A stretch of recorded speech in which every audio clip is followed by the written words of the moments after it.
Sorry. Are you in need of some rest? And do you need to take a break? Maybe enjoy a nice vacation? Well, today discover how Jesus gives us a rest that goes beyond this.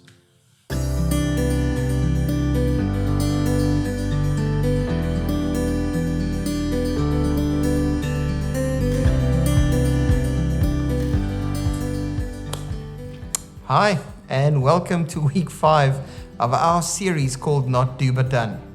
Now, did you know that in 1879, Thomas Edison invented the light bulb?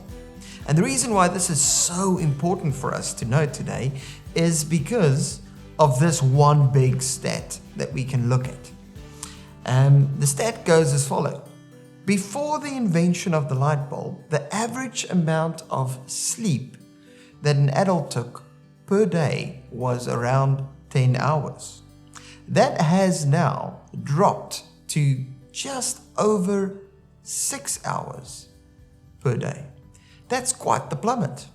In fact, it's such a big drop that so many people that I speak to today, I can clearly see that the most precious commodity that we are chasing after in our world is that of rest. Now, with all of these technological advancements where the light bulb kind of like is the ignition point for, we saw a lot of predictions coming in all over as people just saw humanity and society in the modern era advancing in their technology to the point where sociologists actually predicted that in the year 1985, humanity would have so much time open to rest and to chill and just to have the ball of a time because they will probably only be working 22-hour work weeks. Can you imagine that? And 27 weeks a year. That sounds like an amazing time. However, they got the efficiency right, but what they did get wrong is what we would do with the time that we had left over. And that's why today I want to speak about rest.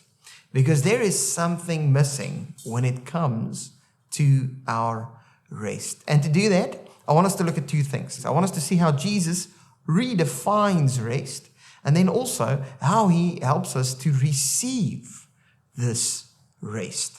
So those are the two things. Let's dive into number 1. Okay, so Jesus and God redefines rest.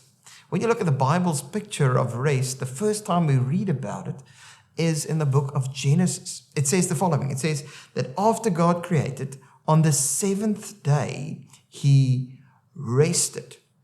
Now, I don't know about you. Have you ever wondered about what that actually means?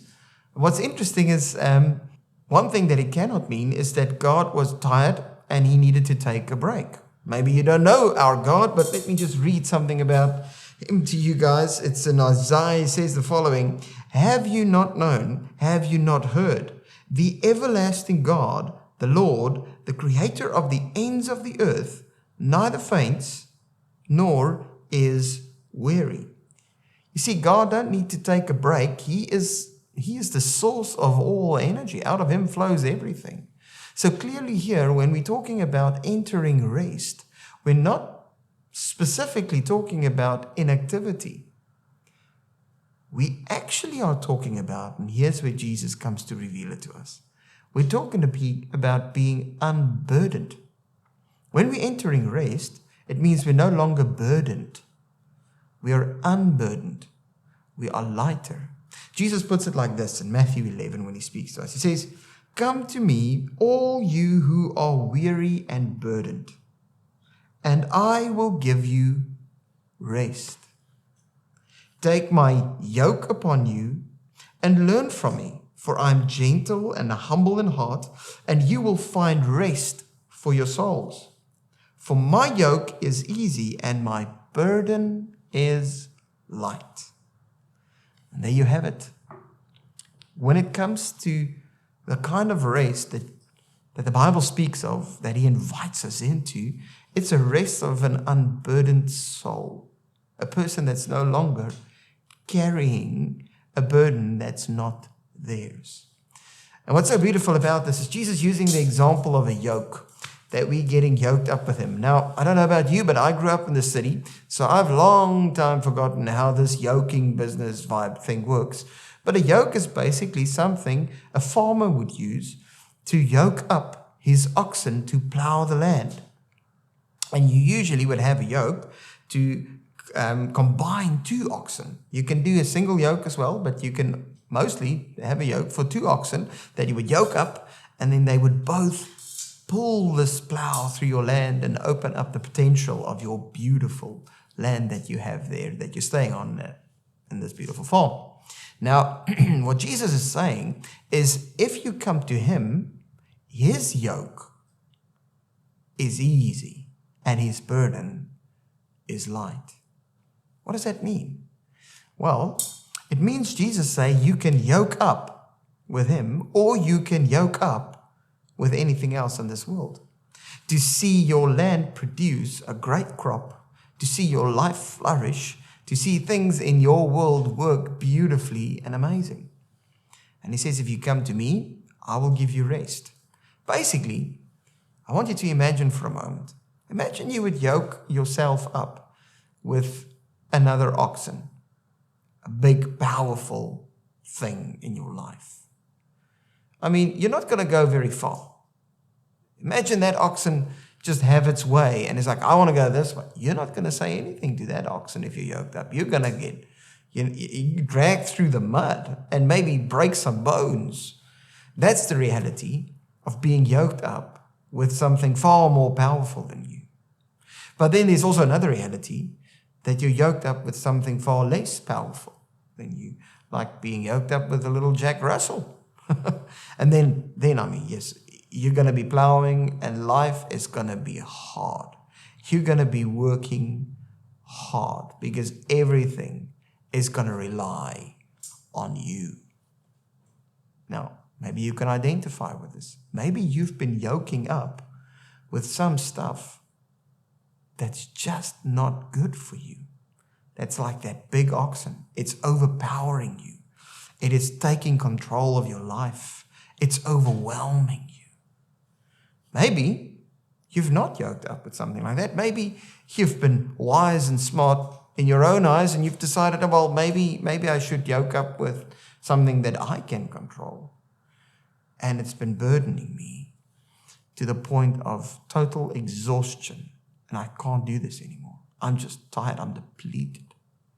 And Jesus now invites you to yoke up with him. And he's gentle and he's humble and his burden is light. So, how do we receive this rest that Jesus offers? How does it work when I'm yoked up with Jesus to do life together? Well, I want to give you guys one of the examples. There are many, but just one. Paul writes in Romans chapter 8, let me read it to you. In verse 37, he says the following about being yoked up with Jesus, basically, doing life with him.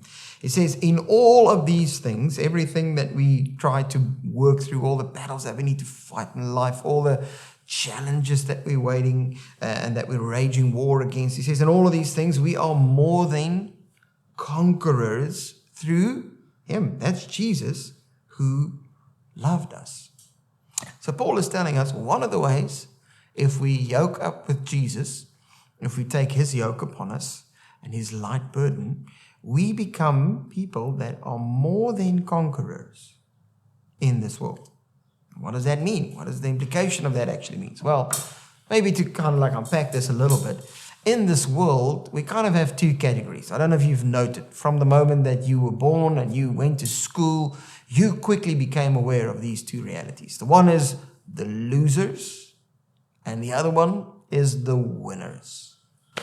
And every human being's life goal is to be in the winner category. We try our best to do whatever it takes to not be seen as a loser. Now, winning, you can define it as whatever you want. For some people, it means to be the best at what they do. For other people, it means to have the perfect family life.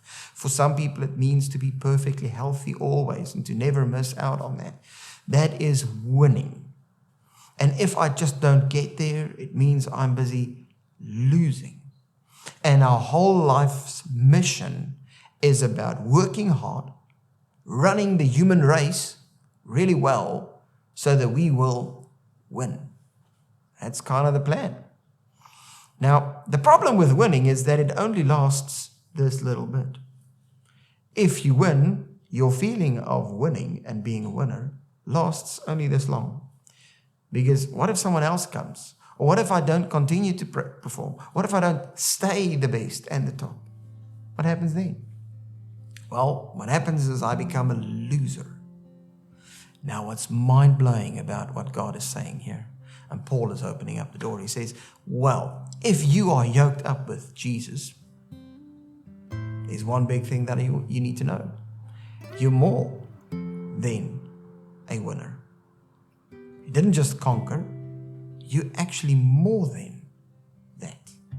What does that mean? Well, firstly, it means Jesus makes winners look like losers. Let me just say that. Secondly, it means if you think about what's more than a conqueror, there's only one thing. It's a ruler. If you go in and you conquer the land, you become the land's ruler. And Jesus says, if you yoke up with him, you get to rule in this life. Life no longer rules over you. So you can rest. It's no longer this endless battle of trying to win, to reach the goal. It's now resting in God's finished work and taking the authority to rule over the life God has given you by following Jesus and seeing a great harvest coming up in your life. God bless.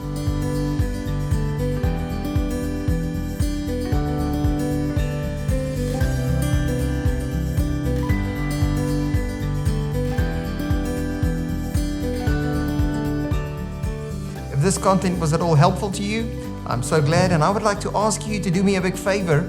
Just click that subscribe button and ring the bell, and I would like to see you guys next week. God bless, hey? Bye.